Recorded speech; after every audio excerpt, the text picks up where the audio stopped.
大家好，我係梁浩然，我身邊呢位係治安警員周鳳玲。治安警察係我哋日常生活中接觸得最多嘅保安部隊人員，佢哋肩負起維護澳門公共秩序同埋安全嘅重任。冇錯啦。今集嘅警民同心，我哋會為大家介紹下我哋嘅治安警察局，了解下我哋嘅工作職能同埋警民之間嘅關係，以及過往嘅治安警係點樣隨住社會嘅發展而成長㗎。喺澳門，警察嘅存在可以追溯到1691年，當時市內嘅治安工作由葡萄牙海軍負責，直至到同年嘅3月14日，陸上士兵喺夜間開始負責巡邏街道，呢個日子就成為咗治安警察成立嘅紀念日。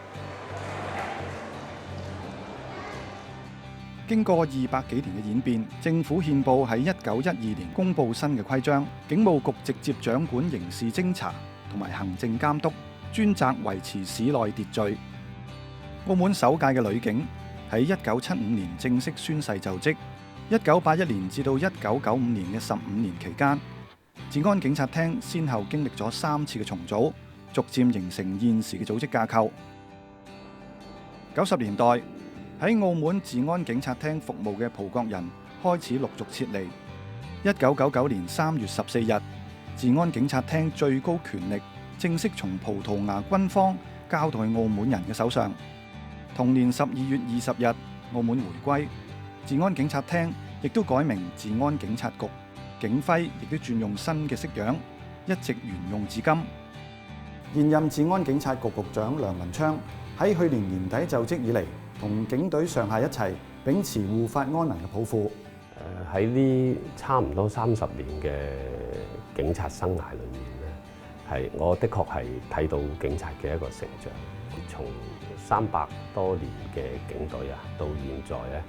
我哋都係本住以民為本，好似我哋嘅警徽嗰個口號咁，護法安民，呢4個字，我都希望盡我嘅能力，廣大嘅市民咧都能夠覺得我哋警察咧係幫到大眾市民手。阿玲啊，作為一個治安警察，你日常嘅工作係做啲乜嘢啊？啱啱入職嘅時候咧，我係一名交通警員嚟嘅，就負責指揮交通。之後調派到特警隊咧，就係負責市面嘅巡邏。而我嘅工作對於整個局嚟講咧，亦只不過係其中嘅一部分嚟嘅咋。咁成個治安警察局嘅工作又係點樣呢？我哋一共有8個廳級部門同多個直屬部門，有各自唔同嘅職能。簡單嘅認識可以令大家喺遇事嘅時候咧，就更容易向警方求助同埋舉報啦。治安警察局嘅主要職責包括維持公共秩序、預防、偵查同埋打擊犯罪、保護公共利益以及市民嘅生命財產、管制以及監察車輛同行人嘅通行、簽發職責範圍內嘅證件、文件同埋許可、執行以及監察澳門特別行政區出入境政策、參與民防以及應付緊急情況。呢7大職責分別由轄下嘅8個廳級部門負責，當中包括澳門警務廳以及海島警務廳。呢2個廳可以講係負責同市民接觸得最多嘅前線工作，佢哋需要執行24小時巡邏工作，維持市面秩序，喺人口密集嘅地方巡查，去有效咁預防同埋打擊犯罪，接受市民報案，並且製作書面檢舉筆錄，然後作進一步嘅處理同埋跟進。特警隊主要執行任務同埋支援行動，守衛政府嘅重要設施，以及負責各種重要活動嘅安保工作。特警隊仲設有防暴隊、特別行動組、儀仗隊等等。情報廳係負責情報收集同埋反情報活動、策劃以及執行偵查行動。另外，情報廳仲負責對本澳嘅槍械使用、攜帶發出嘅執照或者許可。交通廳負責指揮、疏導交通、設置路障、截查車輛、打擊超速同埋醉酒駕駛行為、違例罰款、處理交通意外、進行初步嘅調查工作。出入境事務廳主要負責執行出入境政策，監管所有人士嘅出入境、受理逗留或者家團類嘅定居申請，以及簽發法定權限嘅證件等等。行動廳負責本局整體計劃、協調以及監督有關警務策略以及整理有助於決策嘅資訊。市民經常接觸嘅幾條熱線999以及110緊急求助熱線、打擊販賣人口嘅舉報熱線，亦都係由行動廳負責。資源管理廳負責全局嘅人力資源、財政預算以及設施嘅相關事宜。另外，仲有一啲直屬嘅輔助單位，好似係警察學校，主要為治安警察局內嘅軍事化人員、保安學員以及為晉升人員提供專業培訓。指揮部輔助暨服務處係一個提供後勤支援及基本設施保修服務嘅單位。我諗咧有唔少嘅市民咧都會留意到喺你哋嘅身邊咧，仲會有間警察局喺你哋嘅左近出現嘅喎。澳門半島咧就會有1區、2區同埋3區，而喺氹仔同埋路環咧都會有警司處嘅喎。係啊，好似我哋身處嘅2區警司處咧，每次經過咧，我都會欣賞下呢座咁有特色嘅建築物嘅。係啦，而喺2區咧，過去咧都為澳門嘅社會咧就帶嚟唔少嘅貢獻嘅喎。咁呢一點咧，可能連好多市民咧都未必會想像到㗎。警務警司處俗稱警區，係警務廳轄下按區域劃分嘅站點，目的係在於更有效咁調配警力資源，管理本澳唔同區域嘅治安，為市民提供安全嘅居住環境，亦都為市民尋求警方協助提供便利。幾百年嚟，治安警救弱扶危，維持社會秩序嘅角色一直冇變過。20世紀50、60年代，當時嘅治安警需要執行多項嘅工作，例如係簽發身份證、收容無家可歸嘅老弱婦孺、協助吸毒者戒毒、釋囚重返社會等等嘅使命。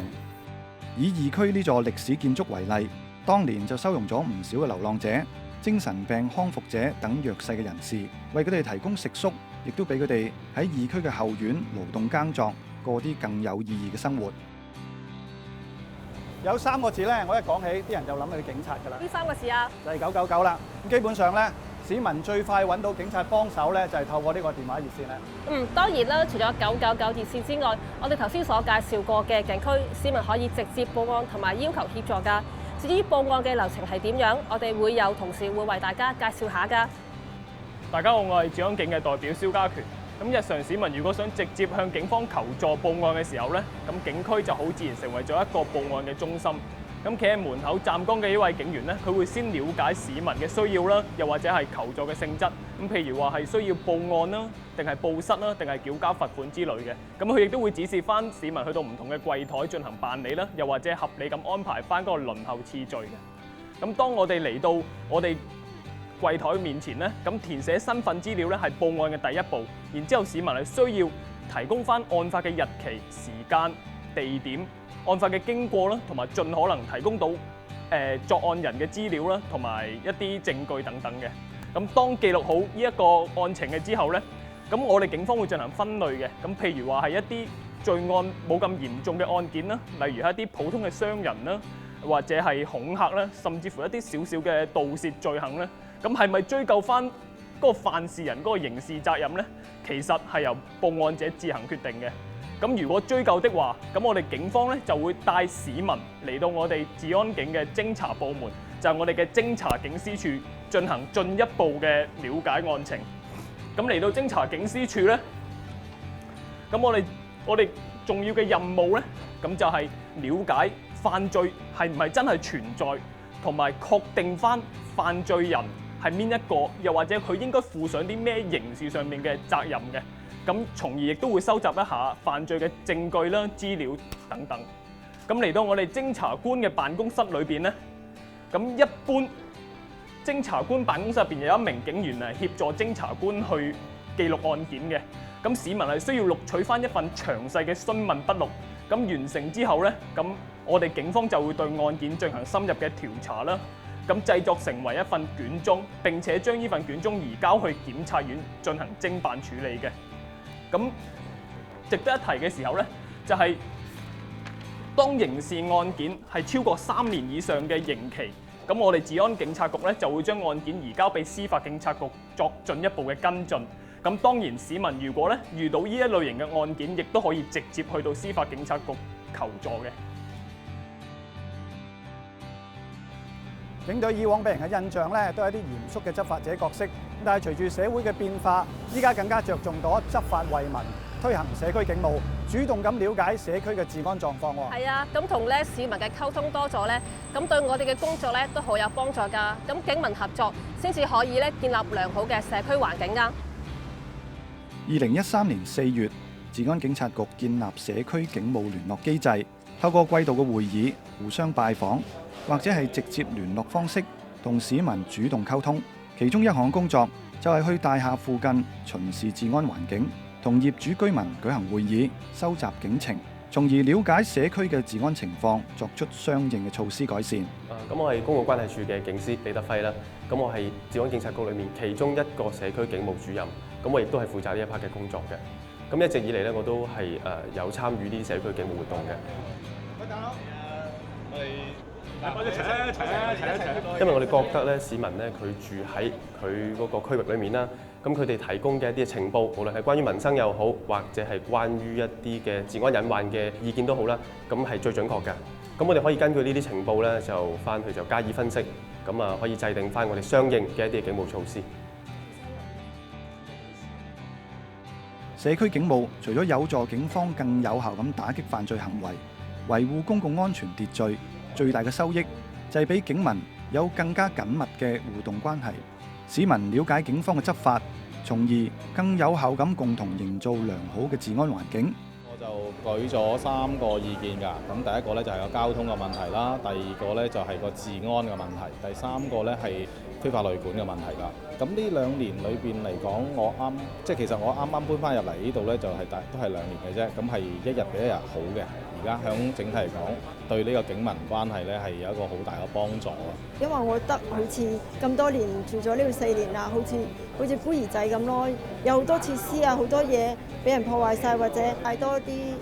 閒雜人等喺度咧，我都覺得好危險嘅呢度住咁咯。都而家好似今次咁樣，佢仲解釋咗，亦都將來會有啲乜嘢，佢哋會幫我哋解決，我都好開心。透過社區警務嘅執行，呢座大廈附近嘅治安環境已經得到好大嘅改善，市民安居樂業，反映出警方執法有力，以及社區警務嘅重要性。臨近開學咧，好多家長帶小朋友返學都要大費周章喎。係啊，有啲跨境學童咧就需要長途跋涉，為咗方便佢哋返學咧，我哋已經實施咗跨境學童嘅專道啦。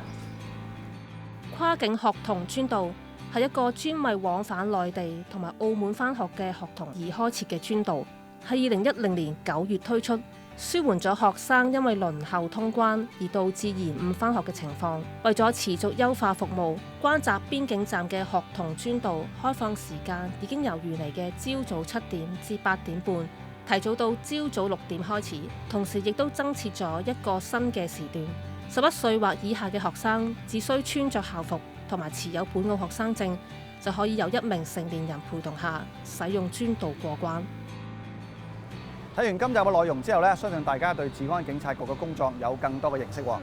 治安警一直係維持本地治安嘅最前線部隊。喺日後我哋會向大家介紹更多我哋嘅職能、服務，甚至係故事㗎。咁喺下一集咧，我哋會介紹同樣重要嘅執法部門——司法警察局。下集再見。